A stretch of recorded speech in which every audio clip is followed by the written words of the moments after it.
Thank you so much, Dawn, and thank you, everyone. I'm glad to be here today on this beautiful day. So I'm a postdoc researcher at the University of New Brunswick, and I'm part of a team of researchers from St. FX University, UND, and the University of Laval. And we also collaborate with some researchers from the Department of Natural Resources. So the Acadian Phenocam network is a 5-year project funded by Research Nova Scotia and NSERC, and we're just entering into our 2nd year now. And our focus is on tracking and anticipating climate change impacts to forest growth and phenology. So some of you might have heard the term phenology before, and some of you might not have, but it's a very broad term for the timing of seasonal events in nature, and it includes plants and animals. It could be the timing of when birds migrate, when bears enter hibernation, the timing of fruiting and flowering and leafing in our trees. So it's heavily influenced by our climate. And therefore, we're seeing kind of dramatic shifts in phenological patterns in plants and animals.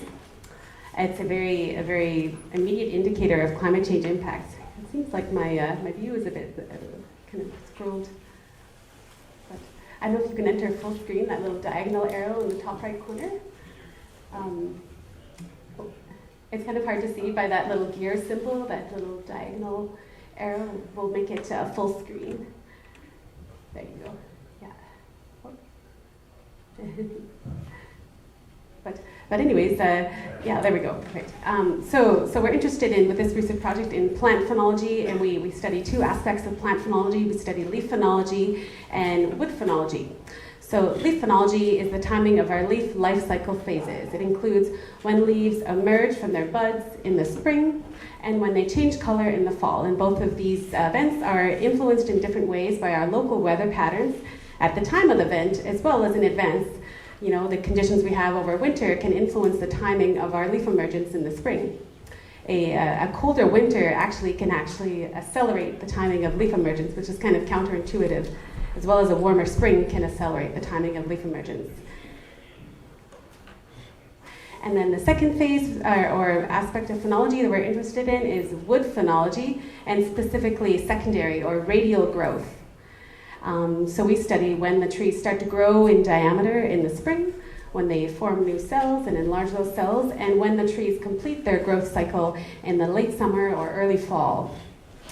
And this is really important when we think of our woodlots and our forest ecosystems. It can determine our growth rate, our timing to reaching harvest maturity. It can also determine how resilient the trees are going to be to future disturbances based on how they grow. And we've seen from data within the same growing season, if we have a disturbance event at the start of the growing season, this can have an immediate impact on our growth rate for that season. For example, I collaborate with some researchers in Switzerland, and we've seen right away when there's been a severe frost event, our growth ring is dramatically different in years without those events. So it's a really immediate indicator of climate change impacts when we have anomalies in our weather conditions. So why should we care about phenology when it comes to our woodlots and our forests? Well, so as we know, we're getting warmer and warmer growing seasons and dormant periods, and a warmer spring could lead to an earlier timing of leaf emergence, and a warmer growing season overall could potentially lead to a later timing of our fall colors. So we're getting an extension in our leafing period, and we're having just more days in general above 5 degrees Celsius, so a longer kind of growing period. So in some cases, this could lead to increased yields and productivity, perhaps a more accelerated growth rate overall in reaching our harvest maturity. But in some cases, it could actually lead to reduced yields because as we start our leafing earlier, this more readily depletes our soil moisture. And as I mentioned, the disturbance events related to climate change, as we just heard about hurricanes and frost events and dry periods, these are suboptimal conditions which can actually lead to reduced growth in some cases. So it's important to understand how this is going to affect our trees. And here's another example focused on leaf phenology. So I collaborated with some researchers from the United States and Europe, and taking time-lapse observations of trees, and we're studying leaf phenology, and we're seeing how these observations could be an indicator for disturbance impacts. And in this study, we included examples of several hurricane events and windstorm events. Here's just a snapshot of an experiment where the researchers applied a warming treatment to some trees in Minnesota. They applied a 9 degrees above ambient temperature warming treatment, and then in April of 2016, there was a late and severe frost event, and there was a mortality of one tree and heavy damage on another tree.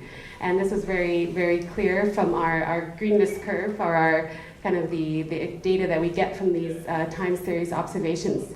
So leaf phenology is great in terms of observations are great in terms of being an immediate indicator of disturbance effects on trees within the growing season, and as well as beyond, because we see that sometimes we can have anomalous patterns in our leaf phenology years after there's been a disturbance event.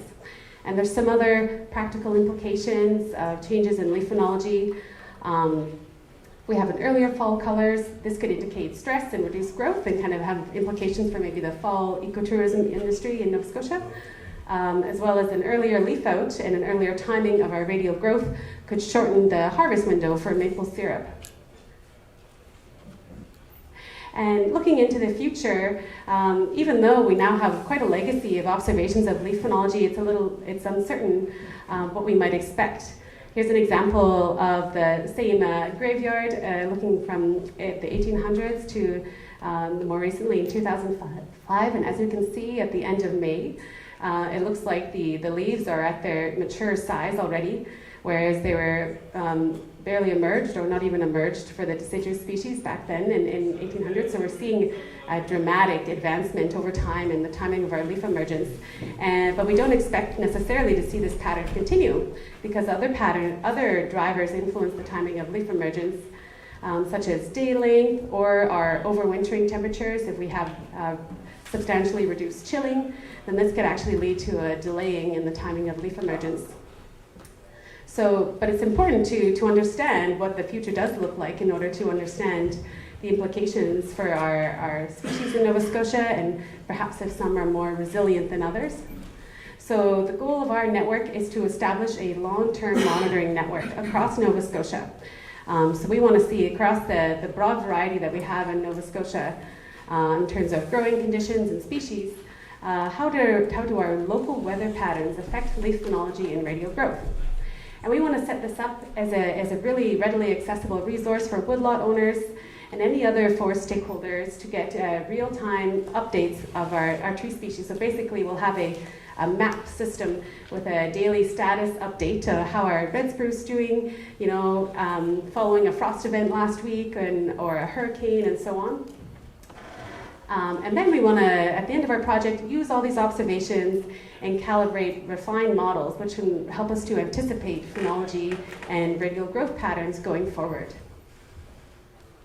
Okay, so we have 3 main sensors in the Acadian Phenocam network. The first is our Phenocams, and that's just a word for phenology camera. So with these cameras, we're taking several images per day. We're tracking the timing of leaf out, as well as the timing of the peak fall colors. And we're using kind of a remote sensing approach, similar to what would be done from a satellite perspective, except with much more finely resolved data. So we have very detailed images, and we have many images per day, so we're able to get a really high quality, high fidelity measure of our leafing status of our trees there.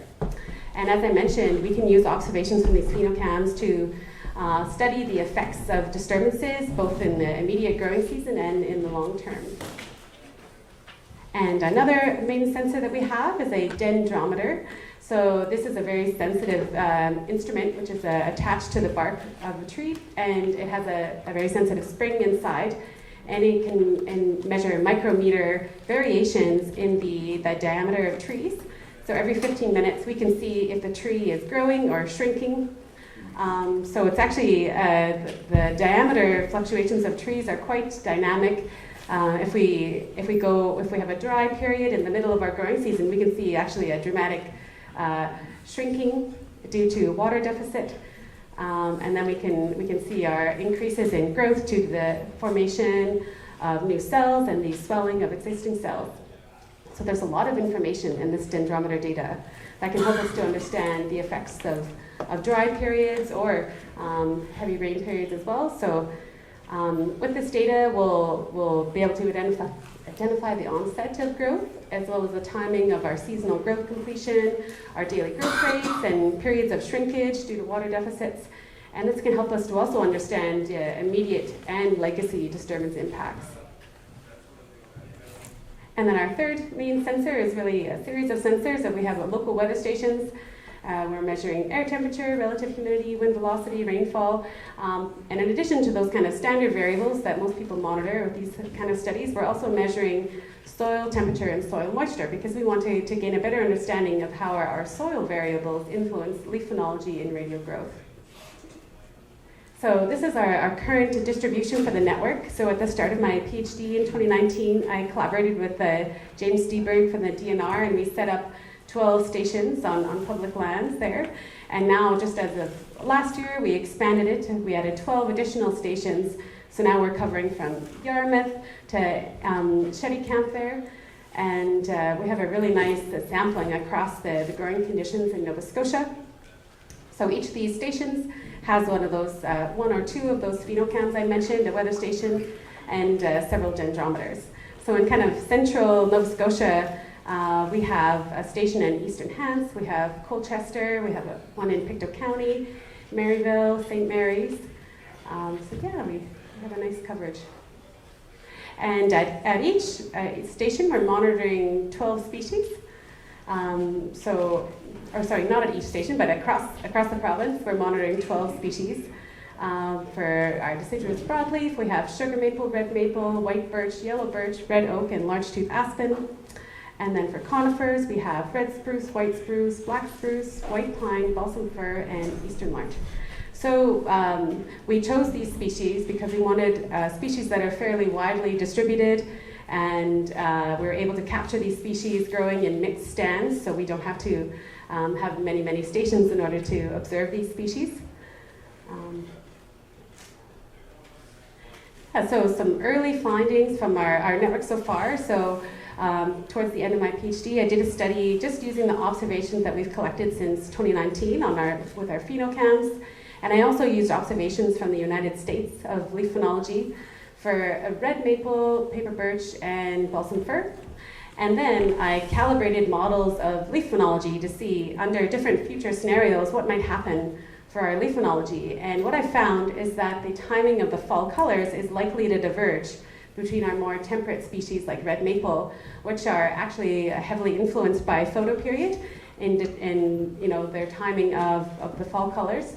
Whereas more boreal species like balsam fir and paper birch seem to be very more responsive and sensitive to our temperature fluctuations. So with a warmer growing season, the timing of their fall colors was getting later and later. So we're getting a divergence over time in the timing of the fall colors. So in some ways, that could leave our more boreal species more susceptible to hurricane damage and wind damage later in the year, because if their leaves are still metabolically active and they're removed from the tree, that's a huge loss to the tree in terms of nutrients and also more wind resistance. So going forward, how do we want to help woodlot owners? So we're hopeful that with this near real-time monitoring with the daily status updates across Nova Scotia, because our sensors are almost entirely cell-enabled, so we can get data remotely, immediately from our stations, then we can provide really up-to-date information on the status of trees across Nova Scotia and the impacts of recent disturbance events. And this can help to make informed decisions. Perhaps we're seeing an increase in growth rate over time of one species over another. Perhaps the timeline to maturity is changing for some species, as well as the duration of our maple syrup window. Perhaps it's getting shorter in some cases, so we can provide that information. And we can also detect the signs of early pest invasions using phenocams. This was also a part of my PhD, monitoring stands that were in various stages of herbivory, and it was very evident from the phenocam data when there was an anomaly relative to previous years in terms of the vigor of the stand. And going forward, the information that we'll gather will help us to adapt to climate change. So we can understand perhaps some species are susceptible to particular disturbance agents, like, for example, frost events, whereas others might be more resilient. And we can use this information to protect the susceptible species and promote the resilient species in certain locations. And a big part of why I'm here today as well is I want to hear from you guys. What are you interested in? What aspects of this research would you like to see more of? I'd love to hear your questions and concerns, and if we can incorporate it into the current scope of our project or the long-term scope of our project, that would be really great. So if you wanted to reach out to me to share any ideas, you can email me, lynsay.spafford@unb.ca, or you can also take a picture with this QR code and just enter your email in there if you want to sign up. And we're in the process of getting our website up and running, where you'll have this live update of all the data from our sensors across Nova Scotia. So once that's up and running, then if you signed up here, you'll have access to that website. But don't worry if you can't get that picture or something, you can just reach out to me at that email. Let's give a minute there. Okay. So the key takeaways is that the Acadian Phenocam network is using state-of-the-art sensors to track forest growth and phenology across Nova Scotia. And we're a long-term monitoring effort dedicated to capacity building for you guys and other forest stakeholders. And yeah, you can just sign up at that link there. Thank you so much.